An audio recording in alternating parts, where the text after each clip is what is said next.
¿Cómo está, don Tomás? Buenas tardes. Buenas tardes, muy buenas tardes a usted y a todo el auditorio. Eso es elecciones 2022. Así es. Y no cualquier elección. No cualquier elección, exacto. Hay muchos comentarios al respecto. Hay gente que está sorprendida por muchas cosas. Porque dicen que hay formas en esta elección, en este proceso electoral 2022, que no se habían visto antes. Y otras que se están repitiendo, pero de un pasado muy, muy atrás, no un pasado inmediato, un pasado de antaño. Entonces, pues bueno, decidimos don Tomás y yo venir a tomarnos un tequilita y platicar, como nos gusta hacer, ¿verdad? Con nuestro público, con nuestro auditorio. ¿Cómo ve, don Tomás? Yo creo que lo que tenemos que hacer es tratar de leer la perspectiva actual, que es nueva para el Estado, ¿sí? En primer lugar, hoy no hay partido de Estado. No. Hay un partido hegemónico, ¿sí? Y dentro de una profunda crisis de representatividad. El modelo de partidos está en una profunda crisis en el país, pero en Quintana Roo se nota a leguas, ¿sí? Sin embargo, la figura del nuevo partido hegemónico también se nota, ¿sí? Es avasallante, es claro, pero ya no hay partido de Estado. El papel de partido de Estado lo jugó el PRI con una gran maestría. Y la partitura para la selección de sus candidatos la tenía muy marcada, muy ensayada. La empezaba el gobernador en turno y se adherían los sectores, los empresarios en una actitud más de, a ver, no sé si la palabra es correcta, de súbditos o de seguidores. Yo creo que eso no ha cambiado, ¿no? Solo que cambió la forma. O sea, en el fondo sigue siendo lo mismo, ¿no cree? Bueno, no, yo creo que no, eso es lo que hay que ver. Claro. Sí, porque la estructura del PRI era maravillosa en sectores, claro. O sea, se veía, no escondían nada, lo tenían muy ensayado, los sectores entraban en el gran juego, todo con dinero del Estado, pero bien, lo hacían bien, y también los empresarios entraban acá.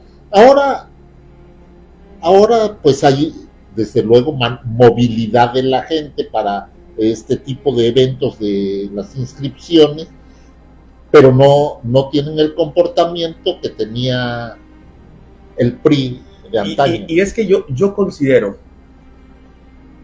que lo que antes era un partido político hoy se convirtió en simplemente una élite.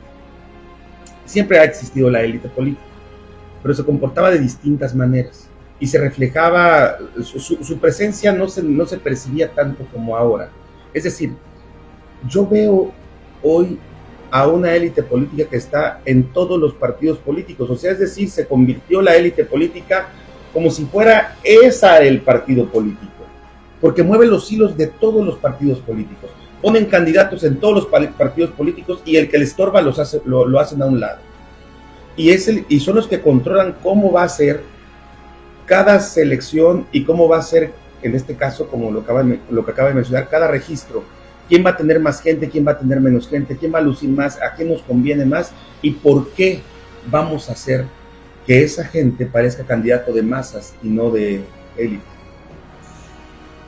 Esa lectura yo ya la he escuchado y vale la pena abordarla, porque no sé si hay suficiente evidencia de que las cosas son así, pero cierto que hay un núcleo de políticos quintanarroenses con experiencia que están influyendo en varios partidos, eso está claro.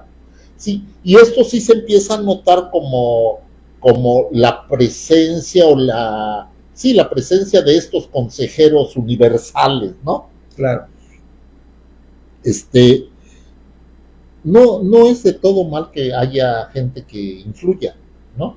Pero lo que, por la manera en que se está percibiendo, es que se ve que las estructuras partidarias están muy débiles, incluida la de Morena, ¿no? Todas. Todas, sí, la formación política está débil y entonces son más susceptibles de ser aconsejados por estos consejeros universales. Y es que aquí es donde cabe mencionar, a ver, ¿cómo eran las estructuras antes? Antes las estructuras se agrupaban en sectores, organizaciones, sindicatos, asociaciones civiles, asociaciones políticas. Hoy se ve de una manera facciosa y distinta, pero se distingue diferente. Es decir, por ejemplo, los sindicatos, ¿a qué grupo pertenecen? No, pues que pertenecen al grupo de fulanita o de fulanito. Ah, bueno, esa facción es la estructura, es decir, como le llaman ahora, la estructura de Maribel, la estructura de Luis Alegre, la estructura del Niño Verde, la estructura de X o Y. O sea, hoy por hoy, lo que antes era el voto corporativo y los sectores que de alguna forma hacían los famosos destapes incluso, están divididos en grupos y facciones. Bueno, sí. Tal vez como el PRD lo sí, eso es. Sí había en el pasado eso. Las estructuras corporativas se movían en el PRI porque era el único dueño de las estructuras corporativas, ¿sí? Los demás partidos nos movíamos en un escenario de facciones, que nosotros les llamábamos las tribus, ¿no? Y que era la facción de Tomás, la facción de Julio, ¿sí? Y así es como está ahora. Sí, yo creo que esto representa un modelo diferente de estructura partidaria. No es malo, pero hay que asumir que las estructuras partidarias de todos los partidos en Quintana Roo son muy débiles, ¿no? Sí, sin duda. Entonces se mueven sobre la base de 2 o 3 figuras, ¿no? Y son los que deciden cuál es el rumbo, por dónde van. ¿Sí? Claro. Y además no son figuras fuertes, no hay figuras fuertes en los partidos. ¿Sí? No estoy hablando de los candidatos, de los partidos. Claro. No hay dirigentes partidarios fuertes. No tienen presencia. Primero que nada, fíjense, no tienen presencia, lo cual abona no estar fuerte. 2, no tienen discurso, porque no se erigieron ninguno como fíjate, ni siquiera el oficial o los oficiales, que es el PAN-PRD, se erigieron como partidos oficiales, y mucho menos los otros se erigieron como partidos de oposición. Me refiero al gobierno en turno, o a los gobiernos, hablando de los municipales también. Y eso abona a su debilidad, y eso abona electoralmente a su composición o integración política, lo cual, digamos que respalda la teoría de lo que mencioné en un principio. La élite política, que es la que está decidiendo todo, es la que se convirtió en el partido de los partidos. Sí. No sé si coincida. No, yo no tengo evidencia suficientemente sólida. No hay evidencia. Pero sin duda me parece una hipótesis que hay que explorar más, porque si es así, entonces estamos en un grave riesgo, ¿no? De los que deciden sin estar... No tenemos evidencia que los últimos gobiernos, vamos a hablar de los municipales, que los últimos gobiernos municipales, me refiero a las últimas 2 o 3 administraciones municipales en todos los municipios de Quintana Roo, hablando de Quintana Roo específicamente, no tenemos evidencia de que en lugar de tener presidentes municipales, tengamos gerentes. Pero tenemos señales muy claras, argumentos sólidos que nos hacen notar porque conocemos las entrañas de cómo fueron electos y cómo se comportaron durante su gestión, incluyendo los actuales. Sí. Entonces, no es necesario tener evidencia para poder demostrar con simples argumentos lo que realmente existe. Porque miren, tan solo en el pasado hay pruebas muy claras de cómo cuando ya existía un candidato de la élite a gobernador, no había poder humano ni opositor que pudiera sobreponérsele. No había. Hubo intentos. Chacho, Gregorio Sánchez, en su momento quizás la propia hija Joaquín, que de alguna forma fue copada también por la élite, no directamente ella, pero los que estaban a su alrededor, y controlaron su campaña, y no la hicieron ganar.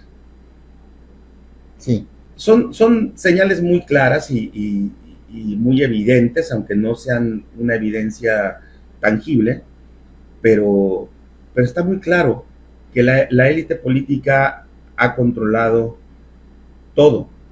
¿Y qué pasó con Beto Borges? ¿Por qué en la sucesión de Roberto Borges no sucedió ese acuerdo de élite? Porque se confrontaron entre ellos, y esa confrontación llevó a una lucha de poderes que derivó precisamente en lo que aconteció después del triunfo de Carlos Joaquín. Persecuciones, señalamientos, incluso los propios aliados se tenían que pegar a la pared, y no necesariamente por quien estaba al mando en el gobierno, sino por esos desacuerdos que llevaron a rupturas que tuvieron que pasar muchos años o varios años para que pudieran conciliarse entre sí. De eso no hay evidencia, pero están los antecedentes históricos, está la muestra de cómo la política se fue transformando y se fue polarizando en Quintana Roo. Yo creo que primero hay que entender por qué vivimos en Quintana Roo un escenario así. Lo vivimos porque el modelo de democracia representativa duró muy poco. Es de la mitad de los años 90 a lo que llevamos del 2000. O sea, en los últimos 25 años intentamos o logramos construir un modelo de democracia representativa. Muy poco tiempo para tener una clase política que juegue en esa cancha. Claro. ¿Sí? Ahora, ese modelo también empieza a tener dificultades y necesitamos ampliarlo y ir a lo que se conoce como la democracia participativa. Y para eso nuestros partidos no constituyen un sistema lo suficientemente bueno para entrar a esta nueva fase de la democracia, que es la democracia participativa. Y la evidencia sí la tenemos en cómo quedaron los candidatos para esta elección. Es decir, con excepción de la alianza de Morena, ¿sí?, los demás no tuvieron cuadros propios para competir. Exacto. Todos son prestados. Y dices, eso sí es evidencia. Eso sí me puede estar demostrando una debilidad ideológica y estructural y funcional de los partidos en Quintana Roo. O, por otro lado, además de eso, más bien, está demostrando cómo se maneja gerencialmente el sistema político actual. Porque sí, quién manda a quién a un lado y quién manda a quién a otro lado, porque no es mutis propio, o sea, no es deseo propio. A ver, ahora me levanté hoy y voy a ser candidata de la coalición. Pero además me destapé desde el año pasado que iba a ser, y de pronto, de buenas a primeras, renuncio y soy.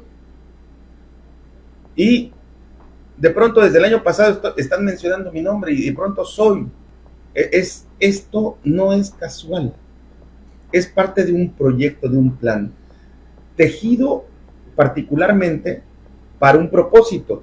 De pronto surgen inconvenientes como Roberto Palazuelos, por ejemplo, que yo estoy seguro que no estaba dentro del plan de este proceso electoral, surgió, emergió, puso en apuros a la élite y al sistema, y pues lo probaron y se dieron cuenta que tenían que hacerlo a un lado, porque representaba realmente un peligro, y hicieron a un lado. Si él quizás hubiera doblegado a la élite o participara dentro de, a lo mejor lo hubieran dejado ganar. A lo mejor no ganaba, pero participaba. Pero son lecturas precisamente que te marcan cómo está actualmente el escenario en el proceso electoral. Yo sigo insistiendo, no sé, no me contestó tal cual, aunque sí me dio la referencia que no hay evidencia de eso, pero yo sigo insistiendo que hoy el partido político sin registro es el partido de la élite política que gobierna a los demás partidos políticos con registro. Sí, puede pasar eso. Desde luego, los consejeros universales pueden obtener gran cantidad de poder con sus consejerías, ¿no? Sí. Y esto es producto de que los partidos no tienen los estándares de actuación que deberían de tener. Yo en relación con el señor Palazuelos, yo tengo otra lectura. El señor Palazuelos tiene habilidades histriónicas interesantísimas. Sí, cómo no. Y logró dar una llamarada que llamó la atención. Incluso pero eso pasa en política y también en epidemiología, por eso lo entiendo, ¿no? Los brotes epidémicos así de golpe que surgen, una vez que se agota la hierba seca, se acaba. Eso pasa, en mi opinión, eso pasó con el señor Palazuelos. Debería de haber puesto más y a lo mejor no se apagaba, pero el final que fue algo que llamó la atención, ¿sí? Pero que no prosperó, y ahora tenemos un escenario en donde la alianza de Morena, Verde, PT proporciona a los demás partidos para que participen. Yo creo que tenemos que formar cuadros políticos. Y cuadros políticos, es decir, no gerentes. Ya no necesitamos mucho gerente general. Necesitamos las gerencias, desde luego. Claro. Los burócratas son necesarios, porque conocen en detalle, son los expertos, los analistas, pero el político sabe de gobernanza, ¿no? Sabe de gobernabilidad, sabe de diplomacia, es estadista, sabe de conflicto y sabe de solución de conflictos, del manejo del poder, y eso es lo que necesitamos. ¿Sí? No necesitamos, ya tenemos escuelas, universidades que nos van a formar los gerentes. Necesitamos partidos que nos formen los políticos. Pero eso no va a suceder. Los gobernantes. Eso no va a suceder, no ha sucedido en los últimos años y ni va a suceder, yo creo que en los próximos. Sí, porque el modelo actual que rige la política en todos los sentidos es un modelo en donde predomina el interés comercial, económico, y eso tiene un valor sustancial. Va más allá de un simple concepto geopolítico. Sí. Yo creo que lo que necesitamos es impulsar la política, es eso, ¿no? La actuación política, el saber político, la funcionalidad de la política. El político que asume que desde que aspira ya está bajo el escrutinio público. Ahora, la pregunta que se hace mucha gente es, ¿el presidente de la República realmente, Andrés Manuel López Obrador, realmente fungió como el viejo presidente priista que ponía gobernadores aquí en Quintana Roo? ¿Realmente logró filtrarse en la élite política estatal y hacer que todos vayan al son que él les toca. O sea, ¿realmente ha sucedido esto? Es la pregunta que todos se hacen. Yo digo, el día tiene 24 horas, pero el mando de un país tiene más de 24 problemas, ¿no? Sí. El escenario de la probable guerra en Ucrania, el escenario geopolítico en Canadá, el escenario de la seguridad del país, el escenario de la reforma energética, el escenario de todo eso.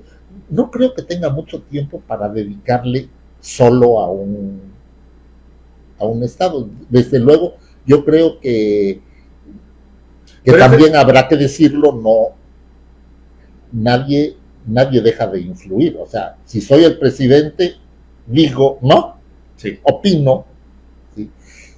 Pero tampoco me siento a distribuir el pastel, porque eso lleva mucho tiempo y el país está... hay equipos, se trabaja en equipos. Son 6 gobernaturas que están en juego. Hay tiempo para eso, ¿no? Sí.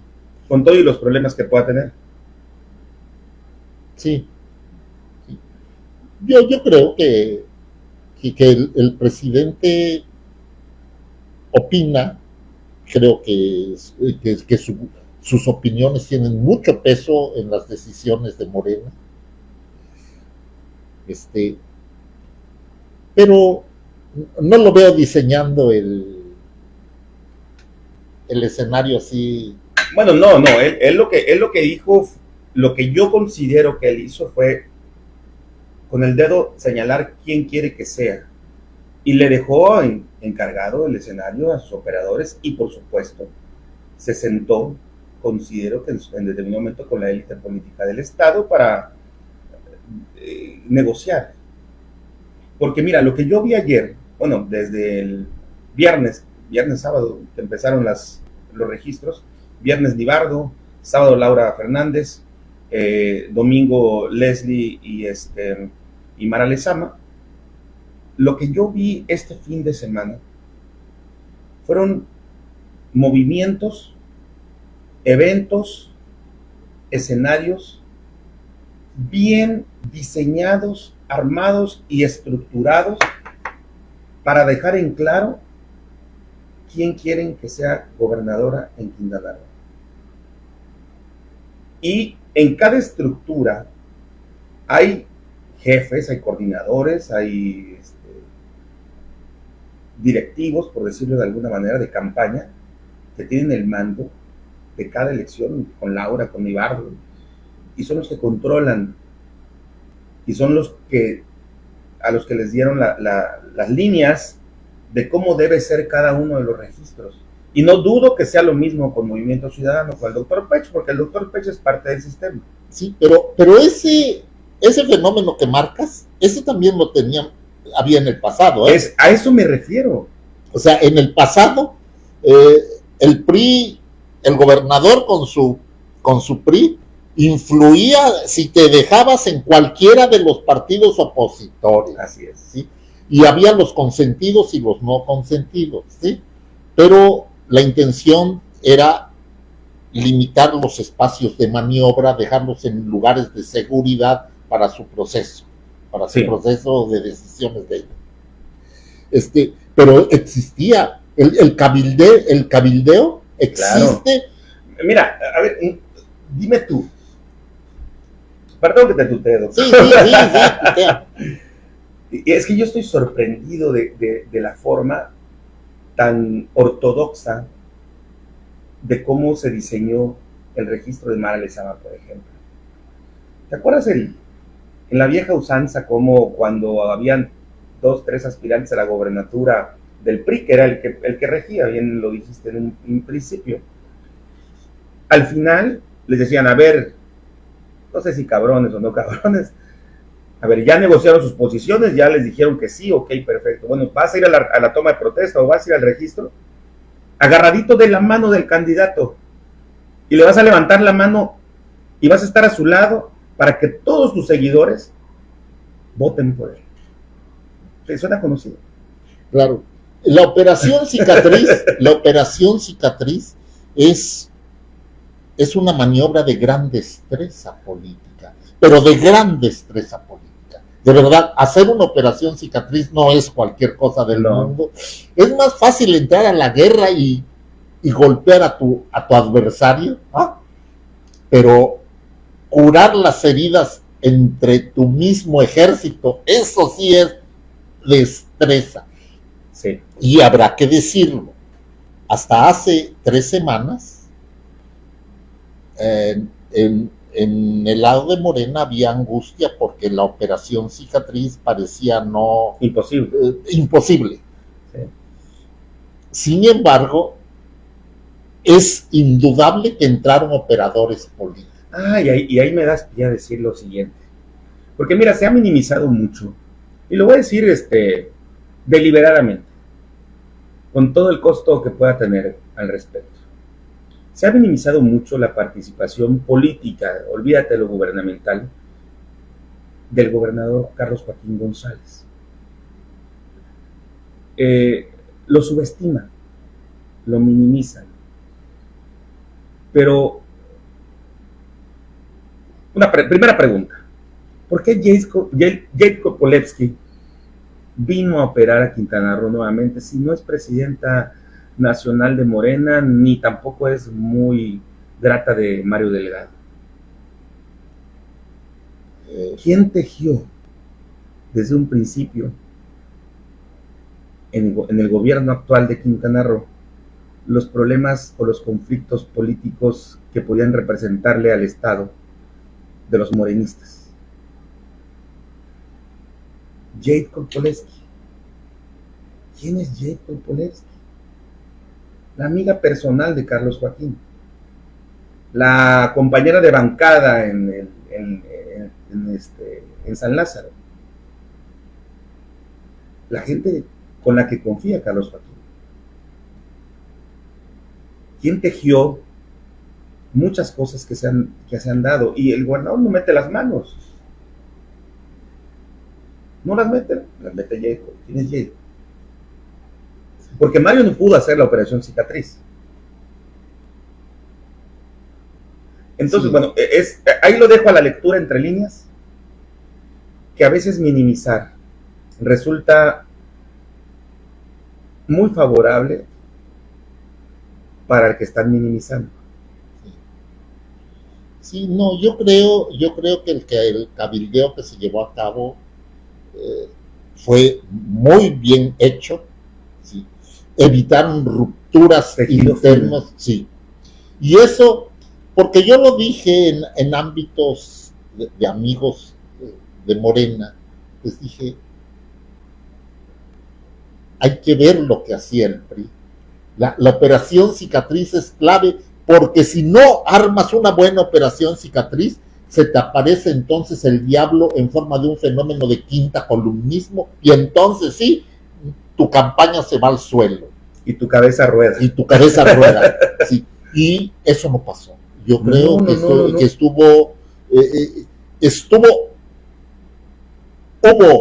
allá sí hubo política. ¿sí? Hubo política. No sé si en el PRI lo hubiesen hecho igual o mejor, pero esto les resultó. Bueno, era como se hacía antes en el PRI. ¿Sí? Así se hacía en el PRI. Sí. Claro, con un poquito más de autoritarismo. Hoy tuvieron, yo creo, que ser más diplomáticos. Sí, y lo dejaron más en el último momento. Sí. Sí, pero al final, incluso el diseño del registro de Mara es espectacular. Claro. ¿No? O sea, pero muy bien hecho. Extraordinario. Y yo sí creo que afortunadamente hay ejercicio de cabildeo que va más allá de Morena, que pueden estar otros actores que están en otros puestos incluso diferentes institucionalmente, ¿sí? Pero la política es así. Mira, si los políticos fuésemos soldados, yo voy contra ti hasta que te mate o tú me mates, ¿no? Claro. Porque esa es la función de la guerra. Pero los políticos no vamos a la guerra, nos sentamos con el enemigo, ¿no? Sí, nos tenemos que sentar con el enemigo porque lo que tenemos que evitar es la guerra. Claro. Sí. Cuando nosotros ya no servimos, lo que viene es la guerra, entonces corre. Sí. La política es así, no es doble cara, es cómo concilias a pesar de tus intereses y a veces hasta de tus principios. Sí. Muy interesante. Entonces, habrá que ver, pero hay que decirlo, la operación cicatriz de la coalición de Morena fue buena. Sí, claro.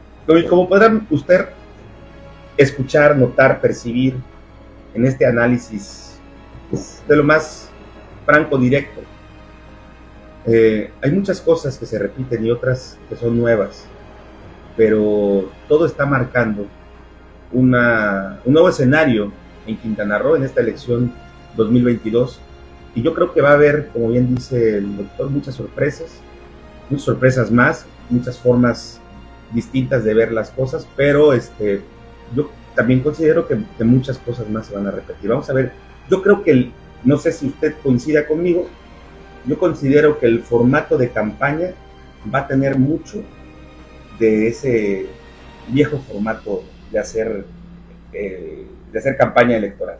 Sí. ¿Cuál es ahora el reto de Morena? Porque de que va a ganar, lo más probable es que gane si las condiciones se mantienen como ahora. Pero ¿cuál es el tema? El tema es la legitimidad. No solo es ganar, sino llegar sólido, convenciendo, haciendo que la gente crea en mí, claro, con los instrumentos del poder en las manos, ¿sí? Legitimidad. Ese es el gran problema ahora de Morena. ¿Cómo vas a legitimarte si tus adversarios se ven débiles? Sí. A veces el adversario fuerte te puede hacer enojar, pero el que resiste apoya. ¿Ah? Sin duda alguna. Y eso hace que yo obtenga legitimidad cuando gano. ¿Por qué? Porque me subí, vi, mira qué me hizo, sí fue real. Sí, pero hoy, en este ámbito tan disparejo de poder, dices, bueno, si vas a ganar, ¿y cómo vas a tejer la legitimidad? Ah, claro. Sí. ¿Cómo vas a tejer la legitimidad? ¿Qué va a pasar? Entonces, de la legitimidad, el gran reto de la coalición de Morena. Sin adversarios fuertes, no. Puede ser el vacío, ¿eh? No quisieron correr ese riesgo. Sí. En fin, muchas gracias, doctor. Gracias a ti. Gracias a ustedes por haber estado con nosotros. Vamos a hacer muy cotidianamente este tipo de programas. Por allá tenemos próximamente uno con el doctor Borges Martín, el exgobernador de Quintana Roo, y otros más que ya estamos programando. Hasta pronto y muchas gracias. Hasta luego, doctor.